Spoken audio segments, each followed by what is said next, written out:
네, 이태원 클럽 관련 전국 누적 확진자 수가 첫 확진자가 나온 지 6일 만에 100명을 넘었습니다. 네, 지난 7일 이태원 클럽 관련 첫 네. 확진 환자가 나오고 6일 만에 이제 100명이 넘어선 건데요. 어제와 비교해서는 20명이 더 늘어났습니다. 이 사람들 모두 클럽 관련 확진자들이고 가족과 지인까지 포함된 수치라고 하고요. 모두 20, 30대라고 합니다. 네. 현재까지 서울 64명을 포함해서 계속해서 이제 검사를 하고 있고 신규 확진자는 총 27명이었는데 22명이 국내 감염 사례, 그중에 이제 20명이 이태원 네. 관련 확진자였다고 합니다.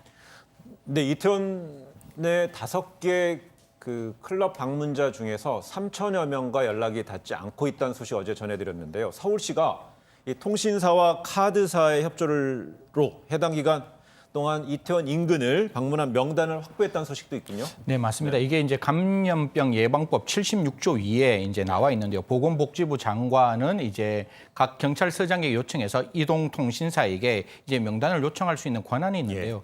사실 이태원 근처 이제 5개 클럽에 17개 기지국이 있었고 24일부터 6일까지 30분 이상 머물러 있는 사람들을 대상으로 조사를 해보니까 1,905명이 나왔다고 합니다. 사실 이분들이 클럽에 갔는 게 아니라 그 근처에 있을 수도 있기 때문에 사실상 명단은 더 이상 이제 추려져야 되는 대목인데, 그런다 할지라도 이제 갖는 분들에 대해서 일괄적으로 이제 문자를 보냈고 또한 카드 사용을 했는 사람을 확인해 보니까 494명이 나왔습니다. 그래서 이런 분들에게 지금 문자를 보내고 있는 과정이고, 그 과정 속에서 가신 분들이 있다면 좀 적극적으로 자발적으로 좀 신고를 해주시고 또 검사를 받아주셨으면 하는 마음입니다. 그런데 만약에 고의로 연락을 받지 않거나 연락을 받고도 검사를 받지 않게 되면 현행법상 어떤 처벌의 조항은 어떻습니까?